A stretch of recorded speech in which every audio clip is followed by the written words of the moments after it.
La Presidenta de la República de Chile confiere la Orden Bernardo Higgins en el grado de comendador al señor Saul Landau y por lo tanto ha venido a expedir el presente diploma sellado con las armas de la República y firmado en su nombre por el Ministro de Relaciones Exteriores.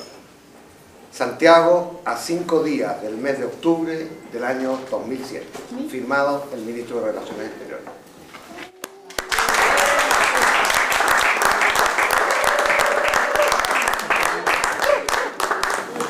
Dear Saul, dear Rebecca, dear Ambassador Bolaño, dear Joe Eldridge, John Dinges, IPS board member and staff, dear Congressman Bernardo, distinguished guests, dear friends.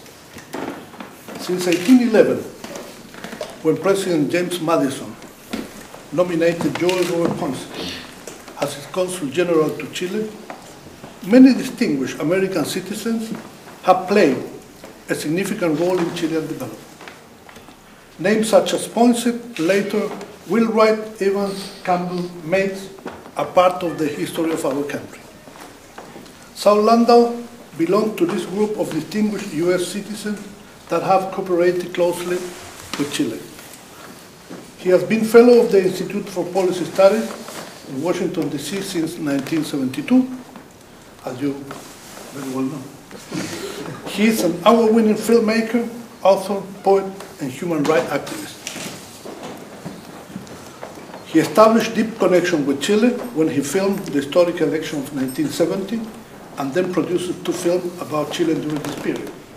Que Hacer, 1971, which received awards in Cannes, Venice, and Mannheim. And Conversation with Allende, also 1971, an interview that was conducted and finished just after President Allende won the Chilean election from 1970. It was used to help raise awareness of Allende among American audiences.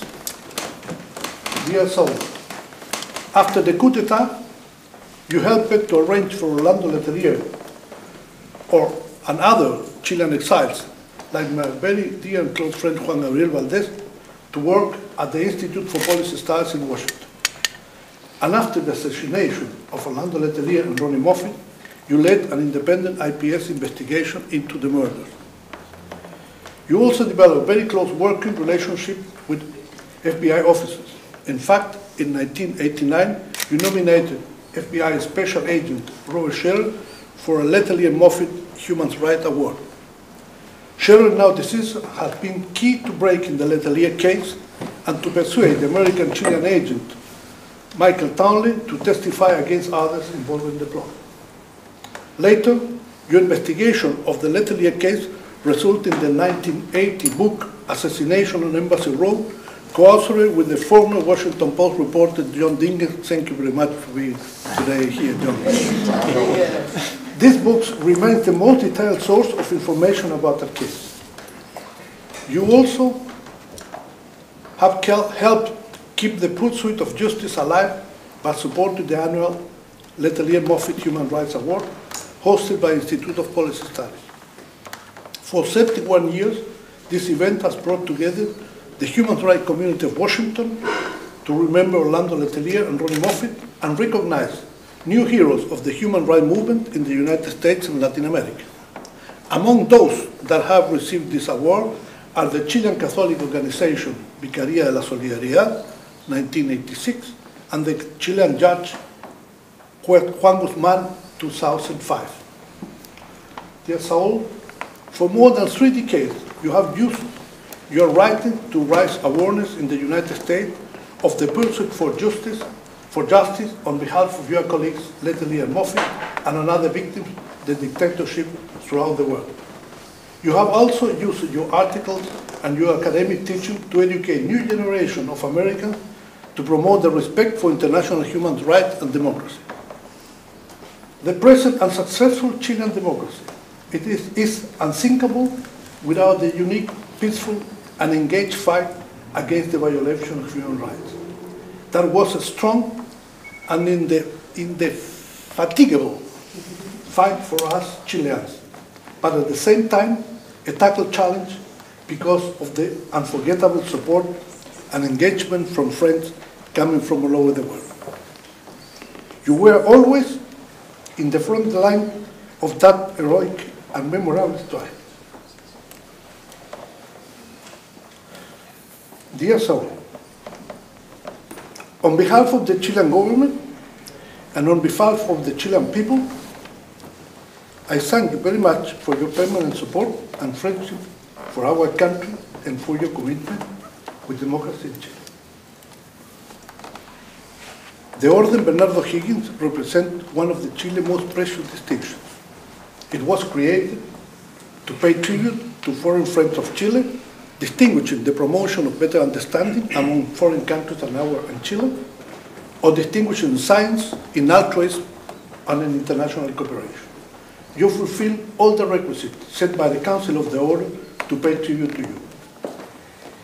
In the presence of these distinguished guests, your wife and your friends, allow me on behalf of the government of Chile the pleasure and high honor of bestowing upon you la Orden Bernardo Higgins en el grado de comendador. Together, with paying tribute to you, dear Saul, please accept my warm, deepest and most sincere congratulations. Thank you very much.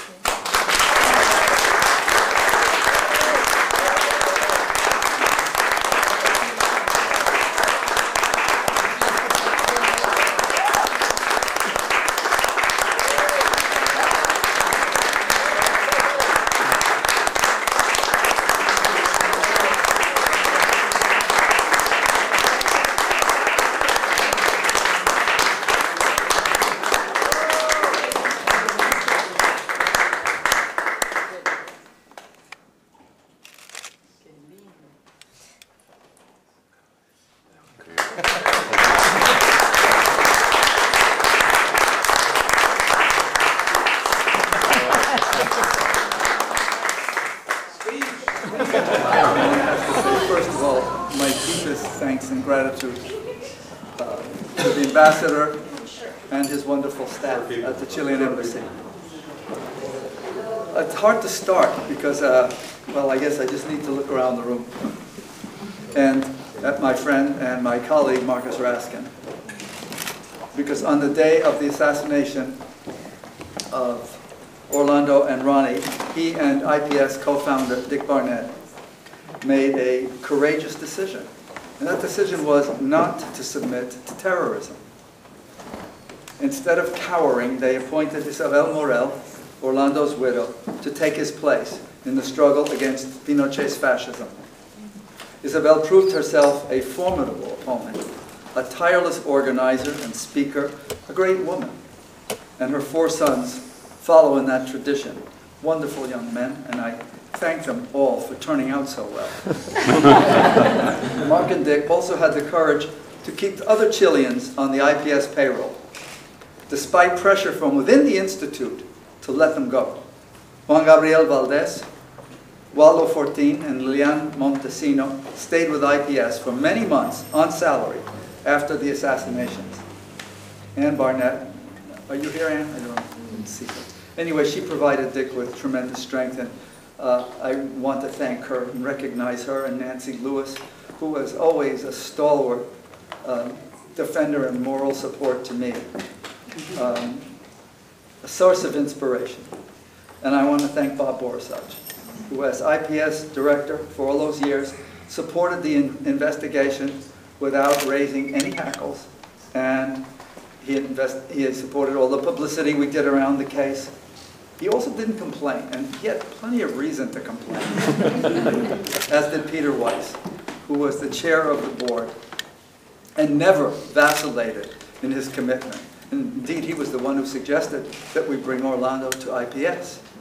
And Cora and the whole Weiss family remain in a very super special place in my heart for their ability to hold together love, firmness, and ethics.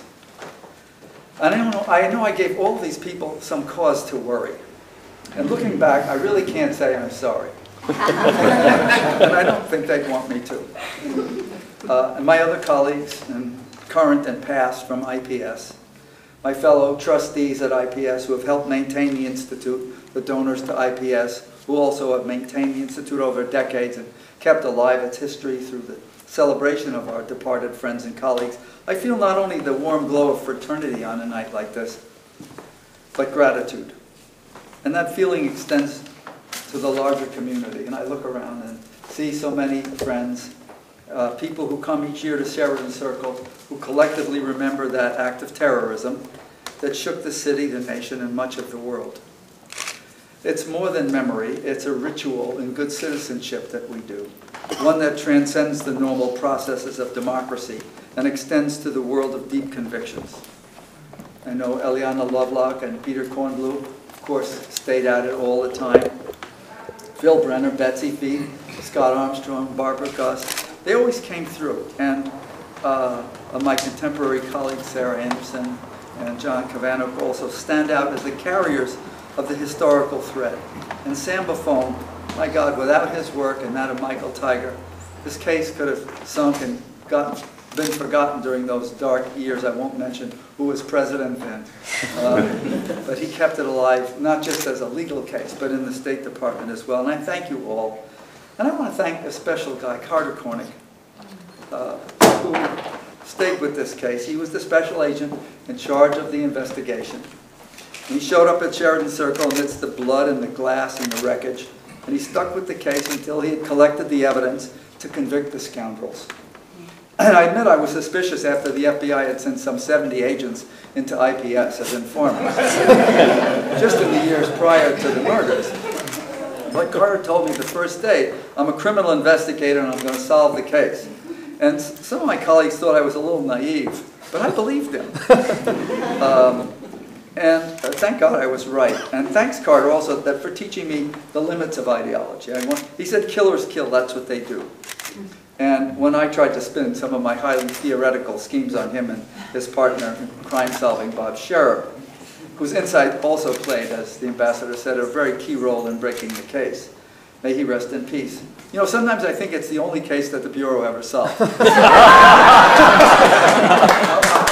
kidding.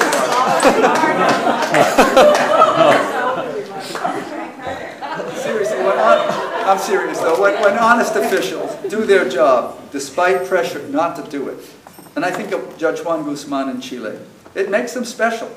Often in government, it's more comfortable, of course, except for your conscience, not to do the right thing. And we have lots of examples of that. And I want to thank, you know, guys who aren't here, Larry Barcella and Gene Proper, they prosecuted the culprits. Larry wrote that wonderful letter to the Washington Post that pushed some honest people in the administration not to drop the ball of justice. Mark Schneider never let up. He also relentlessly pursued the human rights aspects. And thanks, Mark, for your unswaying commitment. John Deng has collaborated with me on telling the story in print in Assassination on Embassy Row. And writing a book pushes you to make sense out of the facts in ways that you don't otherwise do, to question untested assumptions, to force the brain to go to places it didn't like to go. The cooperative effort with John taught me on several levels, and the more I learned about the case and the nasty people who perpetrated the deed, the more committed I felt to pursuing them so as to achieve what ultimately all the pursuers of Pinochet's crimes have achieved, a small measure of justice. And I want especially to thank the ambassador and his staff. It is so interesting to be here. I was first here in 1972 when Orlando invited me to lunch after his minister counselors had gone to see the film Que Hacer, which was playing at the Circle Theater. They all hated it. Every single one of them viewed the film through the narrow prism of his political party. And Orlando at the end of the lunch said, well, I liked it. And we got up and left. I want to thank also President Bachelet, who I remember very fondly from the days that her mom volunteered for IPS. And Michelle would drop in after school, medical school that is, and lick envelopes for the campaign to restore human rights in Chile and to restore democracy in Chile. And that's a wonderful fact for her biography. You know, part of a very unusual path to the presidency. Absent, of course, is the man who I think did the most to bring about the slow and steady decline of the criminal en jefe, as he always calls him. And that's Juan Garces. He did what none of the rest of us could do. He got Pinochet arrested and held for more than a year in England. He was the one who wrote the briefs for Judge Garzón. And his refusal to accept reality, as the rest of us defined it, allowed him to push the legal system to its logical straining point.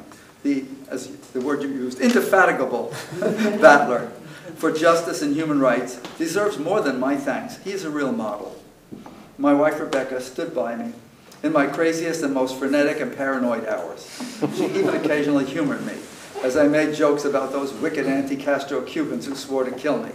And I didn't entirely discount those threats. She deserves a special and very long-term thank you for the countless words and deeds that went into the decades-long process that ensued from that one act of terror on September 21st, 1976. In this room, so many good people helped in so many ways with a hug, a nod, a check, by showing up at an event, by offering help, knowledge, insight, and I thank everybody who did that, and I feel deeply grateful for this honor. Pinochet is dead, the Al Capone of the Southern Cone. He killed, tortured, and oppressed his people for 17 years and didn't pay his income tax. But we should not forget who made Pinochet's long reign possible. At a secret meeting in the White House, a few men, namely Nixon and Kissinger, met with their CIA servant, Richard Helms, and they decided together to alter the destiny of the Chilean people. So, I guess that's in the category of unfinished business. At the same time, unfinished business requires reflection. Just how much things have changed. In the bad old days, we gathered every year right across the street in Sheridan Circle. We used to shake our fists at this building. The one we're in right now. And then with the transition to democracy, Chilean ambassadors began coming out and joining us in making speeches at that great event. And since Ambassador Fernandez arrived, our ties have grown stronger. And when President Bachelet made her first trip to Washington, decided to lay a wreath at Sheridan Circle before meeting with President Bush, we were deeply moved. My standing here is just one sign of how dramatically things have changed in Chile. And so I thank the Chilean government for this award and for moving steadily away from the military fascism of the Pinochet years and towards a government that shows respect for human rights. Some of its officials remember what torture feels like, and all of them remember the death of friends and family members. I think that all of those who worked for the restoration of human rights will remember the origin of the evil that began in Washington, that took so many lives and found its way back to Washington to kill 2 more, our friends and colleagues in Sheridan Circle. Thank you.